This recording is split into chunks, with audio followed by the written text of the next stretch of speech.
Today I thought it'd be kind of cool to talk about the Boss bass synthesizer syb3, which has now been replaced with the new syb5. But these are out there cheap. Um, these are originally made as like a guitar stomp box for bass players, so they could play mono bass sounds with their bass guitars. Guitar players could use them too. The problem with them is that a lot of the people who bought them, well, it's not really a problem with the pedal, it's more a problem with the people.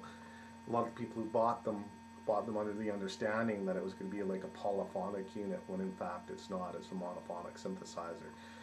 It has very basic envelope control. It also has a selection between different waveforms, your stereotypical synth waveforms like pulse, square, and pulse width modulation are on there. It has a pretty neat squelchy filter on it. It can be manipulated in real time.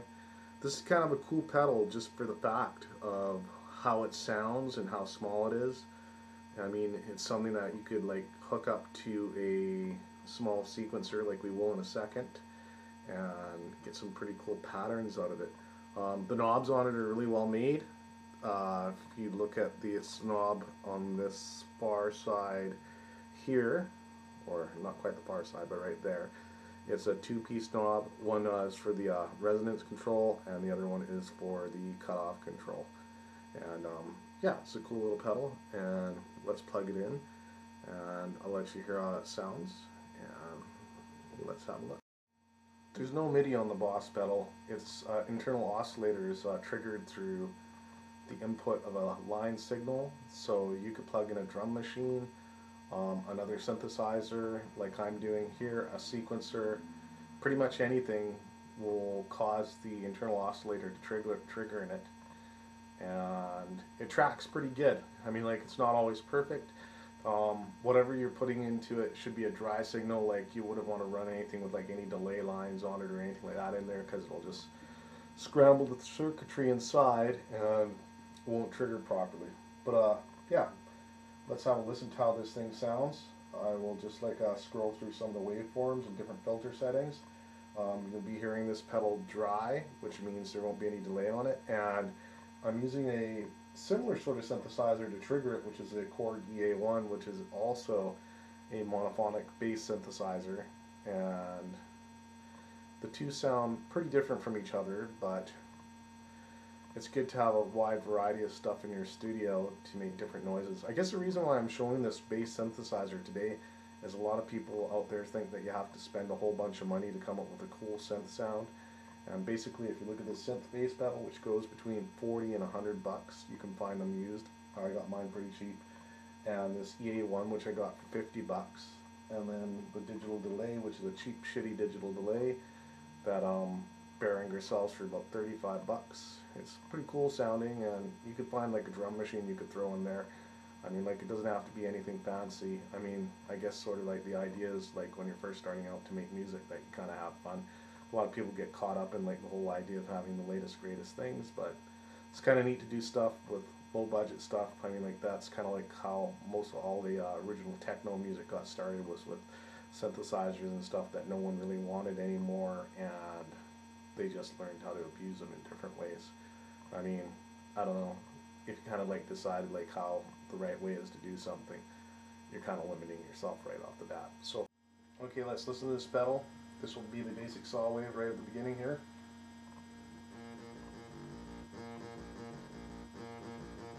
Let's adjust the filter setting.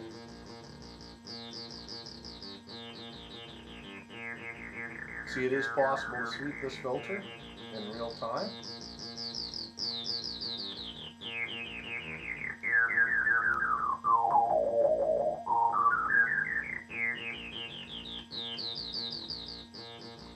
You can also control the envelope shape.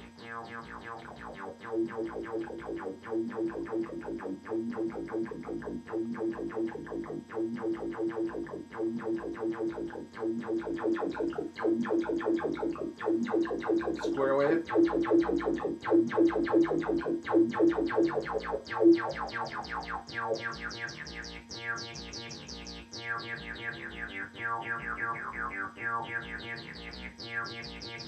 Pulse width modulation.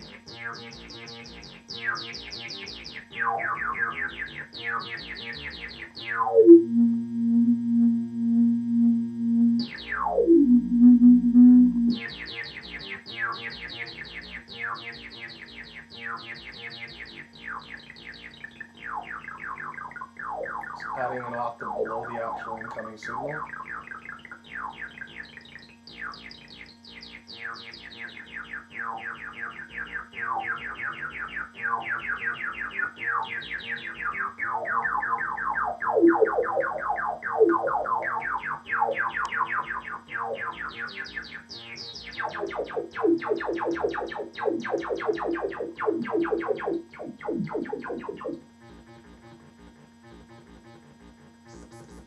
Here it's acting as a wave shaper on the incoming signal into the pedal.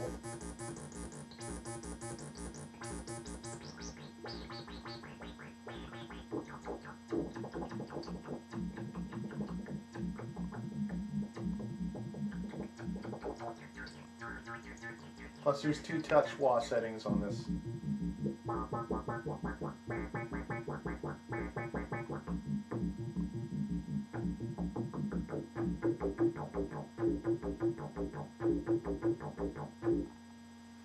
So nothing really too over the top, but let's add a delay to it and see what this pedal does with some delay on it. Nothing too exciting or extravagant, but should be kind of interesting.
So there's the Boss syb3 pedal hooked up to a cheap little sequencer and a crappy delay. I highly recommend these for the price that they go for now. 40 to 100 bucks. Most guys don't want them anymore because one, they never really figured out how to use them effectively with their bass rigs or guitar rigs, and two, well, a lot of people just aren't into making electronic music with hardware anymore. So anyway, grab one, you'll have fun with it.